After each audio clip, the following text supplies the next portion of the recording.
समीर एक news reporter था और उसके टीवी चैनल वालों ने उसे स्पेशल कवरेज के लिए एक गांव में भेजा था।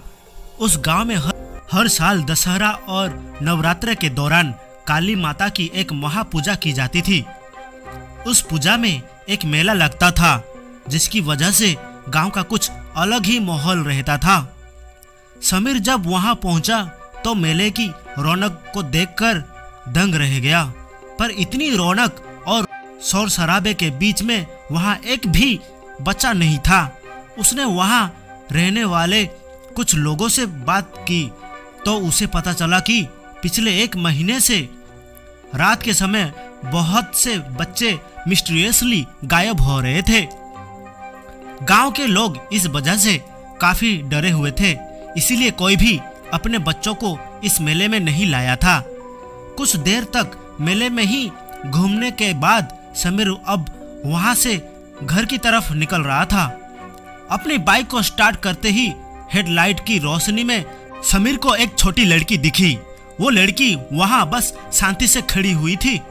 समीर जैसे ही उसके पास जाने लगा, एक आदमी तेजी से उस बच्ची को उठाकर जंगल की तरफ भाग गया। ये देखकर समीर के होश उड़ गए थे। वो जल्दी से अपनी बाइक पर बैठा और उस आदमी का पीछा करते हुए घने जंगलों में पहुंच गया। समीर को वो आदमी कहीं दिखाई नहीं दे रहा था, पर उसे थोड़ी ही दूर से एक रोशनी आती दिखाई दे रही थी। समीर अपनी बाइक वहीं छोड़कर उस रोशनी की तरफ चला गया। उस रोशनी की तरफ चलते चलते वो एक छोटे से गोडाउन के सामने पहुंच गया था। जंगलों के बीचों बीच उस गोडाउन का होना बहुत ही अजीब था, पर समीर उस मासूम लड़की के बारे में ही सोच रहा था और उसे बचाने के लिए उस गोडाउन के अंदर चला गया। पर उस गोडाउन के अंदर जो समीर ने देखा वो उसकी सोच से भी परे था। उस गोडाउन के बीचों बीच एक बड़ी सी आग जल रही थी और उस आग के आसपास बहुत से छोटे बच्चे जमीन पर बेजान से पड़े हुए थे। उनके शरीर का रंग नीला पड़ चुका था। सिर्फ इतना ही नहीं, उस गोडाउन की दीवारों पर लाल रंग से कुछ निशान बने हुए थे और जितना समीर को समझ आ रहा था वो निशान शैतान की पूजा या फिर काला जादू करने के लिए बनाए गए थे। समीर ने कांपते हाथों से अपने मोबाइल से पुलिस को फोन मिलाया, लेकिन तभी समीर को अपने पीछे से एक जोर का धक्का लगा और वो जमीन पर गिर गया। समीर का फोन उसके हाथ से छूट गया और कहीं दूर जाकर गिरा। समीर ने घबराई हुई नजरों से अपने पीछे देखा तो उसके पीछे एक बहुत ही लंबा चौड़ा आदमी खड़ा हुआ था। उसके माथे पर लाल रंग लगा था और माथे के बीचों बीच एक काला ताबीज था। उसके पूरे शरीर पर राख लगी थी और उसके लंबे लंबे बाल उसके चेहरे पर गिर रहे थे। वो आदमी देखने में बहुत ही ज्यादा भयानक लग रहा था। उस आदमी ने समीर की गर्दन पकड़ी और उसे हवा में उठा लिया। देखते ही देखते समीर की सांसें खत्म हो गई और वो वही नीचे गिरकर मर गया।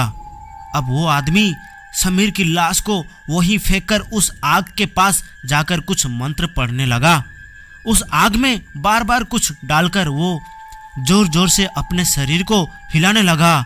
कुछ देर तक ऐसा करने के बाद वो आदमी शांत हो गया और जमीन पर बेहोश पड़े वो बच्चे एक एक करके उठने लगे और उठकर सीधा उस आग की तरफ चलने लगे।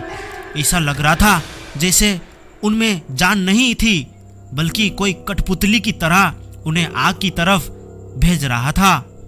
तभी उस गोडाउन का दरवाजा तोड़कर पुलिस अंदर आ गई। पुलिस वालों को अपनी आंखों पर यकीन ही नहीं हो रहा था। उनके सामने बच्चे झुलसती आग में जा रहे थे। रिपोर्टर समीर की लाश एक कोने में पड़ी थी और वो भयानक दिखने वाला आदमी आंखें बंद करके मंत्र पढ़े जा रहा था, पर पुलिस की आने की वजह से उस आदमी की तपस्या भंग हो गई थी और उसने बहुत ही गुस्से में अपनी आंखें खोली। उसकी आंख खुलते ही वहां मौजूद सभी बच्चे बेहोश होकर नीचे गिर पड़े। कमरे के अंदर की लाइट्स जल बुझ होने लगी और ऐसा लगने लगा कि उस गोडाउन में कोई भूकंप आने वाला है। इससे पहले कि पुलिस उसे पकड़ पाती, वो भयानक आदमी पुलिस की आंखों के सामने से हवा में कहीं गायब हो गया।